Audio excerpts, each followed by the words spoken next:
Hi children, uh, this time you are nearing the end of the year, but it's not the end of your journey to ICSC because you are going to appear for ICSC, which needs a thorough preparation and some of the important questions, some of the important topics need to be discussed again and again.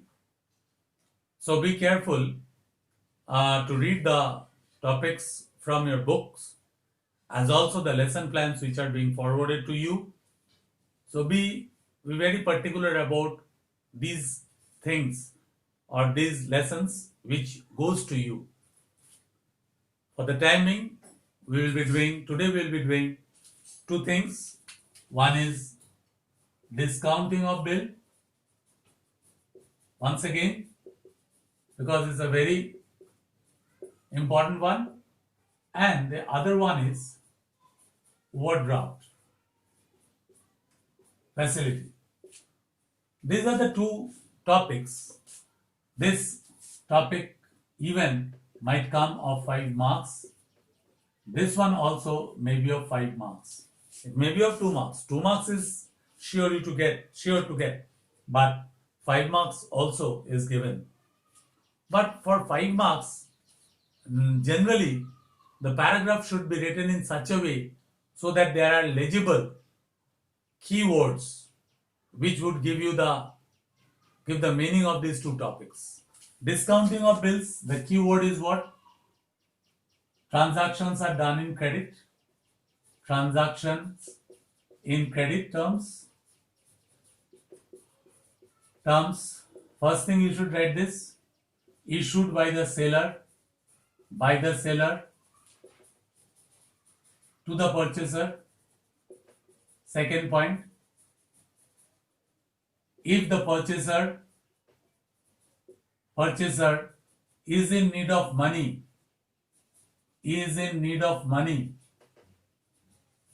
need of finance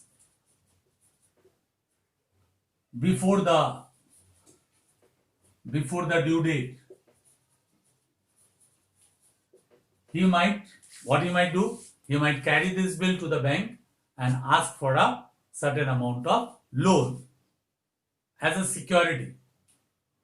The bill of exchange acts like a security which may be placed by the trader into the bank for securing a loan. It's just a security which might be kept with the bank. But bank will charge an interest, or bank will take a discounting charge, because the bill is being taken up by the bank on its own risk, and after the bill matures, it will go to the purchaser or the debtor and secure the money from him.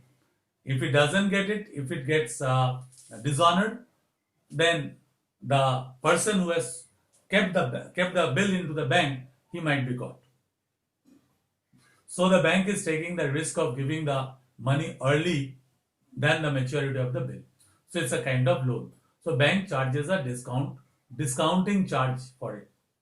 Okay, this is a kind of loan which the bank gives to the person who brings the bill. He must be a customer to the bank. Unless and until it is done, he must have an account in the bank. Okay, this is what is discounting of bills. Next is overdraft facility. What is this overdraft facility? It's a kind of temporary financial accommodation. First thing is temporary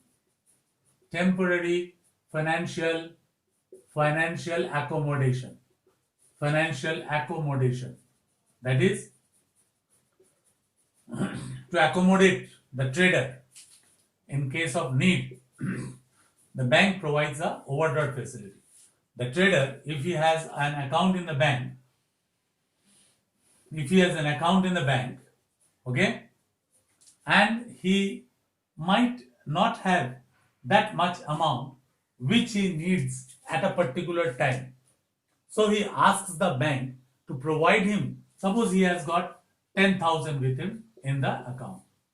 But for a particular reason, he needs 12,000. The trader needs 12,000. So the 2,000, this extra 2,000, he might ask it from the bank, and the bank might give him this extra benefit. It's a temporary accommodation. That is to accommodate the trader to do the work for the time being. The banks provide him a kind of facility. This is called an overdraft facility. That is, when he overdraws his account, the account is overdrawn. Okay? For this, the bank charges an interest for the time the money is taken by the trader. Okay? So these are very, very important terms, and if you can just go through the advantages and disadvantages, just go through them. Okay? And the difference is a must. Loan and overdraft, these two difference is a very important one. Loan and overdraft facility, very important one. Next day we will discuss about this loan and overdraft, the difference between them. Okay? By that, for the time being, you must go through the lesson plans and keep yourself updated in every respect. Is it clear? So lesson plans are the must, and please consult the 10 years question papers. Clear? Okay. Thank you, children. For the time being, excuse me.